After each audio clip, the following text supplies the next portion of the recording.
Guys, तो पिछले video lecture में हम लोगों ने कवर किया था नॉन कॉन्टैक्ट फोर्स को।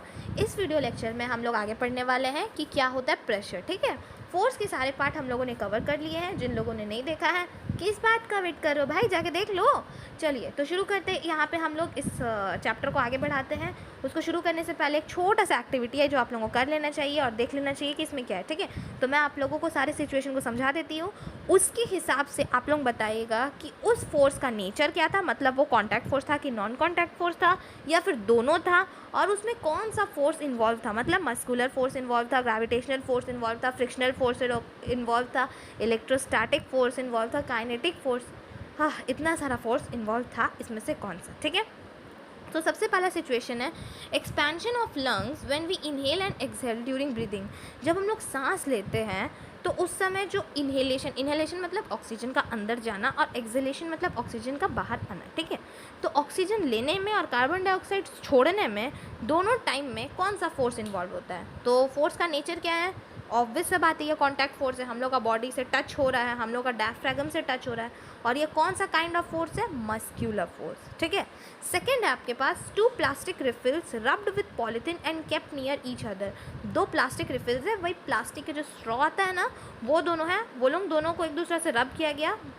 To plastic refills rubbed with polythene and kept near each other, दोनों को पॉलीथीन से रब किया गया और दोनों को सामने सामने रखा गया। ठीक है, एक तो दोनों प्लास्टिक का है, मतलब सेम मटेरियल से बना हुआ है, ऊपर से दोनों को एक ही मटेरियल से रब किया गया पॉलीथीन से, मतलब पहले से वो लोगों के पास जो चार्ज था रगड़ने के बाद भी वही चार्ज आया क्योंकि एक ही सामान से रब किया गया। तो ये कौन सा फोर्स होगा, पहला बात तो ये कॉन्टैक्ट फोर्स है। ठीक है, अभी इसमें कौन सा फोर्स इन्वॉल्व होगा, इसमें इन्वॉल्व होगा आपका इलेक्ट्रोस्टैटिक फोर्स, क्योंकि अब उस ऑब्जेक्ट को रगड़ने के बाद उसके ऊपर आ गया है इलेक्ट्रिसिटी का जादू, प्लस और माइनस का जादू। पर अब की बार दोनों स्ट्रॉ एक दूसरे से रिपेल करेगा। क्यों, क्योंकि दोनों एक तो बना हुआ प्लास्टिक से, ऊपर से हम लोग जाके और पॉलीथीन से घिस दिए, तो क्या होगा, दोनों एक दूसरे से रिपेल करेगा। या तो दोनों में पॉजिटिव चार्ज आ जाएगा या तो दोनों में नेगेटिव चार्ज आ जाएगा, जो भी होगा एक जैसा होगा। ठीक है, देखा जाएगा जो होगा।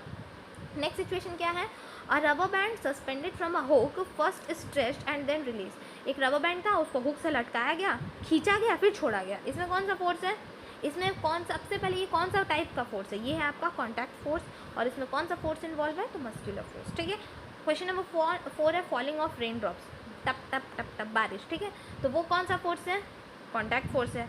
इसमें आपका कौन सा टाइप्स ऑफ फोर्स कौन सा इन्वॉल्व है, ये है आपका इलेक्ट्रोस्टैटिक फोर्स। ठीक है, अच्छा, ये जो फॉलिंग ऑफ रेन ड्रॉप है इसको हम लोग कॉन्टैक्ट फोर्स भी बोल सकते हैं और नॉन कॉन्टैक्ट फोर्स भी बोल सकते हैं, बिकॉज ये जो बारिश हो रहा है इसमें दोनों टाइप का फोर्स इन्वॉल्व है।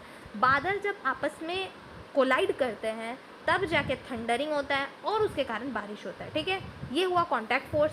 दूसरा इसमें क्या हो सकता है, बादल और ज़मीन दोनों के बीच में पोलराइजेशन हो जाता है। अब बहुत बड़ा ही टर्म ले ली हूँ मैं, पोलराइजेशन, दिमाग के ऊपर से निकल गया होगा बारिश की तरह। मैं आपको बताती हूँ, सीधा सीधा बात है, जब बारिश होता है तो क्या होता है, आसमान जो होता है पॉजिटिव चार्ज का हो जाता है और धरती जो होता है नेगेटिव चार्ज का होता है। आसमान तो पहले से ही पॉजिटिव रहता है, पॉजिटिव नेगेटिव सब रहता है। क्या होता है, जब आसमान में बहुत ज़्यादा अमाउंट में बादल जमा हो जाता है ना, तो उसके कारण एक पर्टिकुलर चार्ज आसमान में फैल जाता है, और ज़मीन में तो पहले से ही चार्ज रहता है। तो क्या होता है, दोनों में ऑपोजिट चार्ज के कारण बारिश जो है नीचे ज़मीन को टच करना चाहता है। क्यों चाहता है, क्योंकि भाई साहब unlike charges attract each other, तो इसी कारण ऊपर का बारिश नीचे आता है। ये कौन सा टाइप का फोर्स हो गया, नॉन कॉन्टैक्ट फोर्स। मतलब इसमें हम लोग दोनों डाल सकते हैं, कॉन्टैक्ट भी और नॉन कॉन्टैक्ट भी। ठीक है, तो इसमें कौन सा टाइप का फोर्स इन्वॉल्व है, इसमें हम लोग बोल सकते हैं इलेक्ट्रोस्टैटिक फोर्स। ठीक है, क्वेश्चन नंबर 5 है, a rocket fired upward to launch a satellite in its orbit. Rocket जो ऊपर छोड़ा जाता है ऑर्बिट में फायर करके, तो उसमें कौन सा फोर्स इन्वॉल्व है, तो कौन सा फोर्स इन्वॉल्व है, आप लोग खुद से सोच के देखिए। रॉकेट जब छोड़ा जाता है, सबसे पहले तो इसमें न्यूटन का थर्ड लॉ इन्वॉल्व है। थर्ड लॉ क्या होता है, नेक्स्ट क्लास में अच्छे से पढ़ाऊंगी आप लोग को। रॉकेट जब छोड़ा जाता है तो इसमें कौन सा फोर्स इन्वॉल्व है, to launch a satellite, rocket fired upward to launch a satellite, मतलब रॉकेट में से सैटेलाइट को छोड़ना है, रॉकेट नहीं छोड़ना है, रॉकेट में से सैटेलाइट को छोड़ना है। तो रॉकेट में से सैटेलाइट को निकालना, ये तो कॉन्टैक्ट फोर्स हुआ, और रॉकेट में से सैटेलाइट जाएगा, मतलब ये कौन सा फोर्स है, मस्क्यूलर फोर्स नहीं। इसमें कौन सा फोर्स इन्वॉल्व है, काइनेटिक फोर्स नहीं। इसमें कौन सा फोर्स इन्वॉल्व है, ग्रेविटेशनल फोर्स नहीं। इसमें इन्वॉल्व है आपका फ्रिक्शनल फोर्स। ठीक है, इसमें आप लोग दोनों फोर्स का नाम ले सकते हैं एक्चुअली, इलेक्ट्रोस्टैटिक फोर्स भी, फ्रिक्शनल फोर्स भी। ठीक है, सिचुएशन नंबर 6 है book lying on the table. Table के ऊपर जो बुक है कौन सा है, कॉन्टैक्ट फोर्स है, और ये कौन सा टाइप का फोर्स है आपका, मस्कुलर फोर्स, ठीक है। क्वेश्चन नंबर 7 है अ आर्कर स्ट्रेचिंग इट्स बो while targeting aim at the target, he then releases the arrow which begins to move toward the target। Ram भगवान जी का सिचुएशन दिया हुआ है। राम भगवान जी ऐसे समझ लीजिए अब रावण की तरफ धनुष को उठाए और बाण लगा लिए, ठीक है। तो वो कौन सा टाइप का फोर्स है, आप लोग बताइए, ये कौन सा फोर्स है, ये है कॉन्टैक्ट फोर्स, ठीक है। और इसमें कौन सा फोर्स इन्वॉल्व है, तो मस्कुलर फोर्स। 8 नंबर ऑप्शन आप लोगों के लिए मैं छोड़ रही हूँ, a horse pulling a cart, घोड़ा गाड़ी चलाना, ये कौन सा फोर्स है, ठीक है। आगे मूव ऑन करती हूँ। तो आगे हम लोग पढ़ने वाले प्रेशर, क्या होता है प्रेशर। प्रेशर को समझने से पहले एक छोटा सा एग्जांपल मैं आप लोगों को दूंगी, ठीक है। आप लोग बताइए कि बैग जो होता है, कैसा बैग आप लोगों को, बैग तो पसंद ही नहीं है भाई, 2 साल से तो कोविड है, तो कैसा बैग हम लोग को पसंद आता है स्कूल में लेके जाने के लिए, वो बैग जिसका स्ट्रिप पतला पतला हो या फिर वो बैग जिसका स्ट्रिप मोटा हो। जो बैग का स्ट्रिप पतला होता है, अगर आप लोग ध्यान दिए होंगे तो वो बैग कंधा में ढोने में बहुत मेहनत लगता है, और जो बैग का स्ट्रिप मोटा होता है, एक तो वो क्लासी लगता है देखने में, ऊपर से ढोने में भी वो आसान होता है ना। जिन लोगों ने ये नोटिस नहीं किया जाके फटाफट से नोटिस कर लीजिए, क्या होता है, जो बैग का स्ट्रिप पतला होता है ना, वो बैग को उठाने में बहुत मेहनत लगता है। मतलब कॉपी किताब उसमें भी उतना ही है जितना उस बैग में, पर उसमें पता नहीं क्यों बहुत ज़्यादा प्रेशर लगता है कंधा में। और जो बैग का स्ट्रिप मोटा होता है, उस बैग को उठाने में ज़्यादा मेहनत नहीं लगता है। ऐसा क्यों होता है, आगे समझते। एक और एग्जांपल लेते हैं, ठीक है। एक केस और है, मान के चलिए आप लोग ये काम किए होंगे कि नहीं पता नहीं, अपनी मम्मी लोग से ज़रूर पूछिएगा। होता क्या है, जब चाकू से फल या सब्ज़ी काटती है मम्मी लोग, या फिर आप लोग भी काटे होंगे कभी ना कभी, तो काटते समय क्या होता है, जब चाकू धार वाला हो, मतलब चाकू ऐसा हो कि एकदम पतला हो, तो वो फटाफट फटाफट सब्ज़ी काट देता है। पर अगर चाकू का जो ब्लेड है जिससे फल या सब्ज़ी कटने वाला है वो मोटा है, तो उस सब्ज़ी को काटने में थोड़ा तो फोर्स लगाना पड़ता है, थोड़ा तो प्रेशर ज़्यादा लगाना पड़ता है। तो ऐसा क्यों होता है, इसको हम लोग आगे समझने वाले हैं। तो इसी फेनोमेना को बोलते हैं प्रेशर, ठीक है। प्रेशर क्या होता है, प्रेशर जो है फोर्स से ही निकल के है। ये हम लोग का डे टू डे वर्ड है, डे टू डे लाइफ में यूज़ होने वाला लैंग्वेज है प्रेशर। तो ये प्रेशर जो है, अगर हम लोग बोले तो ये फोर्स का ही इफेक्ट है, फोर्स से ही निकल के आया है, ठीक है। प्रेशर क्या होता है, प्रेशर को समझने के लिए आप लोग मेरे दोनों एग्जाम्पल को कोरिलेट कीजिए और आप दिमाग में लगाइए कि एक चीज़ तो प्रेशर के बारे में समझ आ गया कि अगर प्रेशर में एरिया बढ़ाएंगे, किसी भी सब्सटेंस का, किसी भी सामान का अगर एरिया बढ़ाएंगे तो प्रेशर कम लगेगा, और किसी भी सामान का अगर एरिया घटाएंगे तो प्रेशर ज़्यादा लगेगा। समझ में आ गया। वो बैग वाला एग्जाम्पल समझ में आया। बैग वाले में क्या हो रहा था, अगर हम लोग स्ट्रैप का एरिया बढ़ा रहे थे तो कंधा में प्रेशर कम लग रहा था, अगर स्ट्रैप का एरिया घटा रहे थे तो प्रेशर ज़्यादा लग रहा था। सब्ज़ी काटने टाइम भी वही हो रहा था ना। सब्ज़ी काटने टाइम क्या हो रहा था, हम लोग अगर पतला धार वाला छुरी से सब्ज़ी काट रहे थे तो उसके कारण सब्ज़ी फटाफट कट रहा था। क्यों, एरिया कम लग रहा था तो प्रेशर ज़्यादा लग रहा था, एरिया कम था तो प्रेशर ज़्यादा। नेक्स्ट केस में क्या हुआ था, एरिया बढ़ा दिए हम लोग छुरी का तो प्रेशर कम लगने लगा। समझ में आया। प्रेशर का एक चीज़ तो समझ में आ गया कि अगर एरिया बढ़ाएंगे तो प्रेशर घटेगा और एरिया घटाएंगे तो प्रेशर बढ़ेगा। तो इससे क्या कॉन्सेप्ट दिमाग में आया, pressure is inversely proportional to area. Inversely proportional मतलब एरिया बढ़ाओ प्रेशर घटेगा, एरिया घटाओ प्रेशर बढ़ेगा, ठीक है। हम लोग देखते क्या है, if the same force acts over a smaller area its effect is felt more, जो मैंने आप लोगों को समझाया। दस हम लोग ये कंक्लूड कर सकते हैं कि overall effect of force depend on magnitude and area over which it acts, ठीक है। तो फोर्स किस पे डिपेंड करता है, मैग्नीट्यूड पे भी और एरिया पे भी, ठीक है। अब इस इंपॉर्टेंट टर्म को हम लोग आगे देखते हैं। Hence we need to define a physical quantity that takes both this factor into account. अच्छा, अब हम लोग के पास ज़रूरत आया कि फोर्स को तो हम लोग डिफाइन कर लिए, अब ऐसा कौन सा, मतलब ऐसा कुछ तो क्वांटिटी का नाम देना होगा ना कि हम लोग उस क्वांटिटी के थ्रू डिफाइन कर सके एरिया को भी और फोर्स का मैग्नीट्यूड को भी। तो फिजिसिस्ट लोग जो था, जितने भी फिजिसिस्ट लोग थे हम लोग का, न्यूटन भाई साहब और जो भी थे, वो लोग सबको इस मैग्नीट्यूड, इस पर्टिकुलर क्वांटिटी को नाम दिए प्रेशर, ठीक है। तो अगर प्रेशर का डेफिनेशन आ जाए तो प्रेशर में क्या लिखना है, pressure is a measure of effect of force over a given area. साफ साफ शब्दों में बोलूँ तो एक पर्टिकुलर एरिया में कितना फोर्स लग रहा है वो है प्रेशर, ठीक है। एक पर्टिकुलर एरिया में कितना फोर्स लग रहा है वो है प्रेशर। मतलब एक एरिया है, कोई भी पर्टिकुलर एरिया ले लेते हैं, छोटा बड़ा किस भी, उसमें कितना ज़्यादा फोर्स लगा सकते हैं हम लोग, वही है प्रेशर, ठीक है। समझ में आ गया।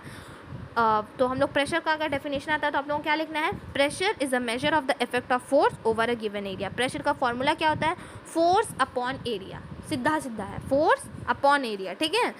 पर्टिकुलर एरिया में कितना फोर्स लग रहा है, वही है प्रेशर। टमाटर काटते टाइम, आलू काटते टाइम क्या हो रहा है, हम लोग अपना हाथ से कितना फोर्स लगा रहे हैं और किस एरिया पे लगा रहे हैं। ज़्यादा एरिया करके लगाएंगे तो भाई प्रेशर कम लगेगा, कम एरिया पे लगाएंगे तो ज़्यादा प्रेशर लगेगा। प्रेशर और फोर्स डायरेक्टली प्रोपोर्शनल होता है, फोर्स बढ़ाइएगा प्रेशर बढ़ेगा, फोर्स घटाइएगा प्रेशर घटेगा। बट एरिया और प्रेशर इन्वर्सली प्रोपोर्शनल होता है, एरिया बढ़ाइएगा प्रेशर घटेगा, एंड अगर एरिया घटाइएगा तो प्रेशर बढ़ेगा, ठीक है। प्रेशर का कॉन्सेप्ट मुझे उम्मीद है आप लोगों को समझ में आ गया होगा। चैप्टर रीडिंग करना मत भूलिएगा, ठीक है। आगे बढ़ती हूँ उस चैप्टर में क्या है। अच्छा, प्रेशर भी बहुत टाइप के होते हैं, पर कोई प्रेशर का एक पर्टिकुलर केस भी होता है, उस पर्टिकुलर केस को हम लोग थ्रस्ट बोलते हैं, ठीक है। अब प्रेशर का क्या पर्टिकुलर केस होता है, आप लोग घर में कांटे ठोकते हैं, घर में तो कोई नहीं ठोकता है, इधर उधर कहीं ना कहीं ठोके ही होंगे एक बार। जब भी प्रेशर परपेंडिकुलर डायरेक्शन में लगता है तो उस प्रेशर को नए नाम से नवाजा जाता है और वो नाम क्या है, थ्रस्ट, ठीक है। जब भी प्रेशर परपेंडिकुलर डायरेक्शन में लगता है तो उसको हम लोग बोलते हैं थ्रस्ट। अब दिमाग में क्वेश्चन आ गया भाई साहब, मैम ये जो परपेंडिकुलर डायरेक्शन में लगेगा तो परपेंडिकुलर डायरेक्शन किसके, 90 डिग्री किसके हिसाब से बनाना चाहिए। क्वेश्चन अच्छा है, क्वेश्चन का जवाब है परपेंडिकुलर डायरेक्शन उस एरिया के जो सरफेस है उसके हिसाब से बनाना चाहिए। सपोज हम लोग दीवार में कांटे ठोक रहे हैं तो दीवार से परपेंडिकुलर डायरेक्शन में फोर्स लगना चाहिए। अगर दीवार से परपेंडिकुलर डायरेक्शन में फोर्स लगेगा तो उसको हम लोग क्या बोलेंगे, थ्रस्ट। तो थ्रस्ट क्या है, सीधा सीधा भाषा में थ्रस्ट है perpendicular force acting on a given surface. फिर से एक बार, perpendicular force acting on a given surface. आप कोई मुझसे ये मत पूछ लीजिएगा कि मैम फोर्स का डायरेक्शन भी होता है, तो बिल्कुल होता है। पिछले वीडियो लेक्चर में मैंने कवर किया है, जिन लोगों ने नहीं देखा है फटाफट से जाके देख लीजिए। फोर्स का डायरेक्शन भी होता है, मैग्नीट्यूड भी होता है, इसलिए हम लोग उसको वेक्टर क्वांटिटी बोलते हैं, ठीक है। प्रेशर और थ्रस्ट खत्म हो गया, तो प्रेशर का एक और फॉर्मूला क्या बन गया, थ्रस्ट अपॉन सरफेस, ठीक है। इसमें डू यू नो दिया हुआ है, इस डू यू नो में क्या है, इस डू यू नो में लिखा हुआ है in case of solids force can be applied in any direction. Solid के केस में फोर्स जहाँ भी लगाओ कोई फ़र्क नहीं पड़ता है, पर लिक्विड और गैस के केस में फोर्स को हमेशा राइट एंगल पे ही लगाना पड़ता है। अब ये क्यों होता है ये आप लोग आगे क्लास में पढ़िएगा, बट इतना याद रखिए एक्सक्यूज़ मी गाइस, हाँ, लिक्विड के केस में फोर्स को हमेशा राइट एंगल पे ही लगाना पड़ता है, और ये इसलिए होता है क्योंकि लिक्विड जो है टेंजेंशियल फोर्स को सस्टेन नहीं कर सकता। मतलब जो टेंजेंशियल फोर्स होता है ना, जो 90 डिग्री पे फोर्स लग रहा है वो लोग उस फोर्स को सस्टेन नहीं कर सकते, मतलब रख नहीं सकते हैं, ठीक है।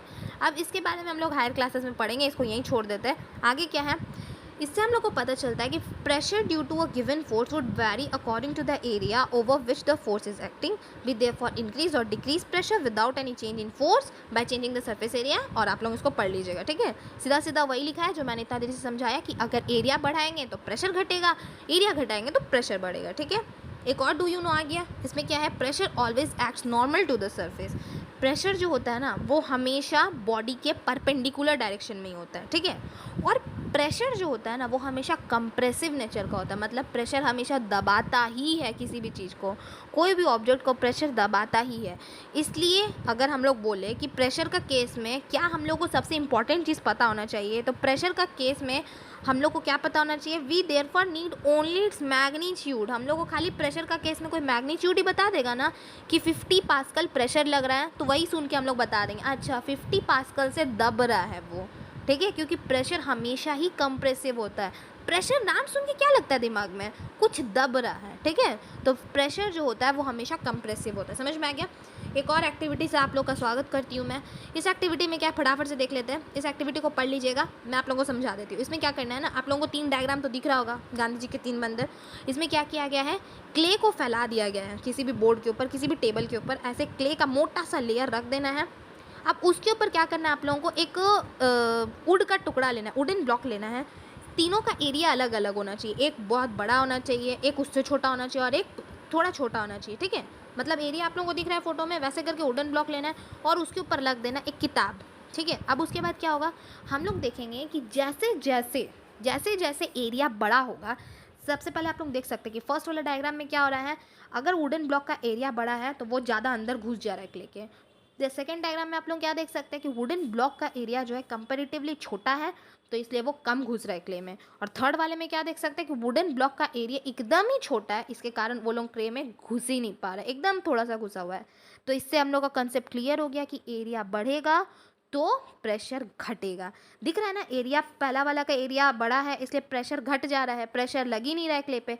सेकंड वाला का एरिया फर्स्ट वाले के कंपेयर में थोड़ा सा ज़्यादा है, इसलिए उस पर ज़्यादा प्रेशर लग रहा है क्ले पे। और थर्ड वाले पे क्या हो रहा है, थर्ड वाले का तो एरिया एकदम ही छोटा है, जिसके कारण क्ले में पूरा प्रेशर लग रहा है। ठीक है, ये तीनों के समझ में आ गया।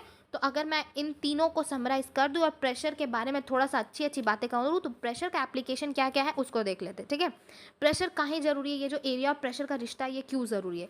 एरिया और प्रेशर का रिश्ता इसलिए ज़रूरी है क्योंकि जैसे जैसे एरिया बढ़ेगा प्रेशर घटेगा। ठीक है, तो अब हम लोग एग्जांपल लेते हैं डे टू डे लाइफ में। सबसे पहला एग्जांपल है बस और ट्रक का। बस और ट्रक का केस में आप लोग क्या देखते हैं कि बस और ट्रक कितना हैवी होता है, उसमें नीचे में 4 पहिया लगा होता है, रियर पहिया लगा होता है, डबल व्हील लगा होता है। तो इसका फ़ायदा क्या होता है इतना बड़ा बड़ा पहिया लगने से, इतना बड़ा बड़ा पहिया लगने के कारण एरिया बढ़ जाता है। अब एरिया बढ़ जाता है बस और ट्रक का, जिसके कारण फोर्स कम लगता है रोड पे। अब दिमाग में आएगा मैम अगर डबल व्हील नहीं भी लगा होगा तो क्या ही हो जाएगा, ट्रक और बस तो चलेगा। हाँ चलेगा, बस और ट्रक दोनों चलेगा, पर रोड के अंदर धंस जाएगा। समझ में आया। सेकंड केस क्या है, जितना भी बड़ा बड़ा बिल्डिंग होता है, बड़ा बड़ा डैम होता है, वो लोग सबका बेस ना बहुत बड़ा होता है, एकदम वाइडर बेस होता है। क्यों, अगर वो लोग का बेस वाइडर नहीं होगा ना तो उसके कारण एरिया कम होने के कारण प्रेशर ज़्यादा लगेगा, मतलब घर जो है वो नीचे ज़मीन में धंस जाएगा।